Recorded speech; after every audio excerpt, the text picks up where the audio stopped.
Hi guys, welcome to my channel resolving neat. I am Shivangini. आज हम बात करेंगे हमारे केमिस्ट्री के सेकंड चैप्टर सॉल्यूशन के बारे में। आज का हमारा टॉपिक है कॉलिगेटिव प्रॉपर्टीज। उसमें भी हमारी third colligative property depression in freezing point. तो इससे पहले हमने देखा था एलिवेशन इन बॉइलिंग पॉइंट और relative lowering in vapour pressure. Next है डिप्रेशन इन फ्रीजिंग पॉइंट। तो फ्रीजिंग पॉइंट क्या होता है? फ्रीजिंग पॉइंट होता है वो टेम्परेचर जहां पे उस सॉल्यूशन में लिक्विड फेज और सॉलिड फेज का वेपर प्रेशर इक्वल हो जाए, यानी the temperature at which vapour pressure of solid phase and liquid phase become equal. तो अब अगर हम प्योर सॉल्वेंट की बात करें तो उसमें क्या होगा, वेपर प्रेशर ज्यादा होगा क्योंकि वो लिक्विड फेज में उसका वेपर प्रेशर ज्यादा होगा।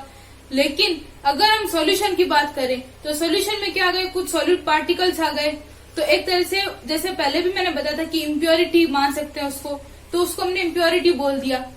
तो वो आने से क्या होगा कि उस सॉल्यूशन में कुछ सॉलिड के पार्टिकल्स पहले से आ गए। अब उसका जो वेपर प्रेशर है वो वैसे भी कम होना था, तो अब उसमें क्या होगा कि वो कम टेम्परेचर में ही वो अपना फ्रीजिंग पॉइंट अचीव कर लेगा।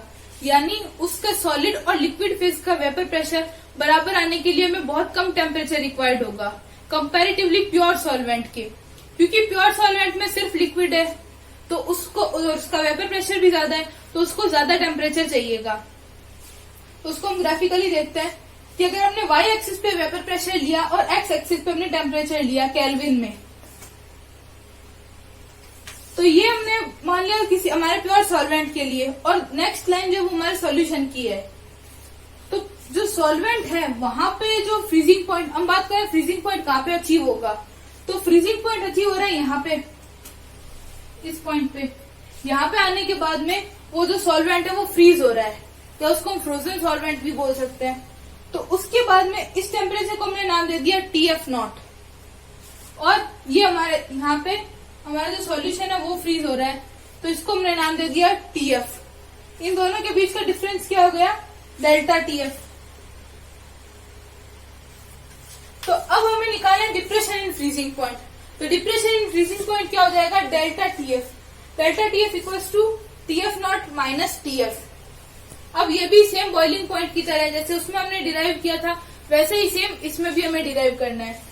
तो अगर हम इस सॉल्यूशन को डाइल्यूट माने, यानी डाइल्यूटेड सॉल्यूशन ले, तो क्या होगा, जो हमारा डिप्रेशन इन फ्रीजिंग पॉइंट है यानी डेल्टा TF जो है वो स्मॉल m के डायरेक्टली प्रोपोर्शनल होगा। स्मॉल m यानी मोलरिटी। तो जब हम डायरेक्टली प्रोपोर्शनल हटाएंगे तो प्रोपोर्शनैलिटी कांस्टेंट आएगा KF। उसमें आ रहा था KB क्योंकि वो बॉइलिंग पॉइंट था, इसमें आएगा KF क्योंकि ये फ्रीजिंग पॉइंट है। तो delta TF equals to KFM। अब मोलरिटी का फॉर्मूला हमें पता है, moles of solute upon mass of solvent. तो N2 क्या हो गया, मोल्स ऑफ सॉल्यूट और नीचे मास ऑफ सॉल्वेंट। ये मास हम ले रहे हैं ग्राम में ले रहे हैं, तो हम इसके डिवाइड में क्या करेंगे, 1000 करेंगे। अब मोल क्या होता है, given weight of solute upon molecular mass या मोलर मास। उसके अपॉन में आ जाएगा W1 यानी मास ऑफ सॉल्वेंट अपॉन 1000। इसको हम रीअरेंज करेंगे तो W2 into 1000 upon M2 into W1। ये आ गया हमारा मोलरिटी की वैल्यू। अब इस मोलरिटी की वैल्यू को हम इस फॉर्मूले में पुट कर देंगे तो क्या आएगा, TF equals to KF W2 into 1000 upon M2 W1। अब ये भी जो है डिप्रेशन इन फ्रीजिंग पॉइंट जो है वो यहाँ पे मोलरिटी पे डिपेंड कर रहा है। और मोलरिटी किस पे डिपेंड करती है, मोल्स ऑफ सॉल्यूट। तो जैसे पिछली दोनों हमने देखी थी उसी की तरह ये भी सॉल्यूट के पार्टिकल्स पे डिपेंड कर रहा है, यानी उसकी मोल्स पे। अब मोल्स क्या हो गए, नंबर ऑफ पार्टिकल्स, तो ये नंबर ऑफ पार्टिकल्स पे डिपेंड कर रहा है। अब हम सेम उसी तरीके से मोलर मास भी निकाल सकते हैं सॉल्यूट का। कैसे, M2 equals to KF W2 into 1000 upon delta TF into W1। तो ये मोलर मास निकालने के अलग अलग तरीके हैं। जैसे हम वेपर प्रेशर, अगर हमें relative lowering in vapour pressure पता हो तो भी हम सॉल्यूट का मोलर मास निकाल सकते हैं। अगर बॉइलिंग पॉइंट दे रखा हो यानी एलिवेशन इन बॉइलिंग पॉइंट दे रखा हो तो भी हम मोलर मास निकाल सकते हैं। और डिप्रेशन इन फ्रीजिंग पॉइंट यानी डेल्टा TF दे रखा हो तो भी हम उसका मोलर मास निकाल सकते हैं।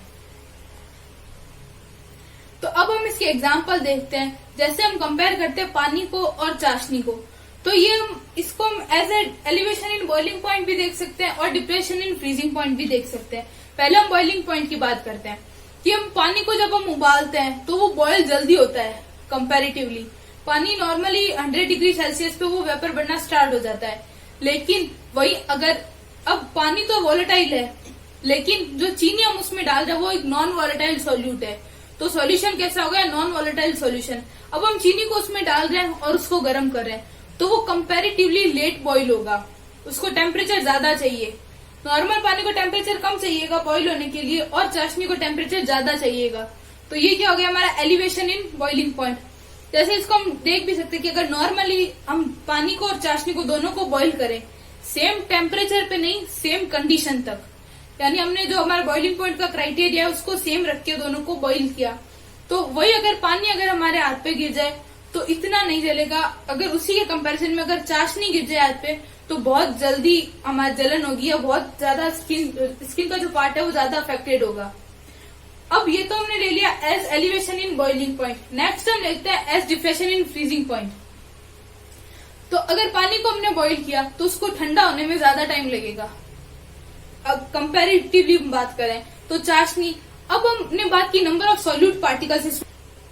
जैसे हम बात करते हैं पानी, तो अब पानी को फ्रीज होने में, उसको क्रिस्टल बनने में 0 डिग्री टेम्परेचर चाहिए। लेकिन हमने अभी जो ये कॉलिगेटिव प्रॉपर्टीज है उसमें हमने क्या बात की? Number of solute particles. और सॉल्यूट क्या है? हमारी चीनी। तो जितनी ज्यादा चीनी होगी, यानी वो चाशनी जितनी ज्यादा गाढ़ी होगी, वो उतने कम टेम्परेचर पे ही ठंडी हो जाएगी। यानी जैसे पानी को चाहिए अगर 0 डिग्री सेल्सियस पे अगर वो क्रिस्टल बन रहा है, यानी वो बर्फ जम रहा है, तो अगर हम बहुत ज्यादा गाढ़ी चाशनी ले तो वो नॉर्मली रूम टेम्परेचर पे ही वो फ्रीज होनी स्टार्ट हो जाती है, उसके क्रिस्टल बन जाते हैं। अगर रूम टेम्परेचर से हल्का सा थोड़ा सा कम टेम्परेचर ले तो उसकी क्रिस्टल हम क्लियरली देख सकते हैं, और इसको हम प्रैक्टिकली भी कर सकते हैं। तो जो पानी और चाशनी का जो एग्जाम्पल है वो उसमें एज हम एलिवेशन इन बॉइलिंग पॉइंट भी ले सकते हैं और as depression in freezing point भी ले सकते हैं। अगर आपको हमारा वीडियो पसंद आया तो वीडियो को लाइक करें, अपने दोस्तों के साथ शेयर करें और हमारे चैनल को सब्सक्राइब करें। Thank you for watching. जय हिंद, जय भारत।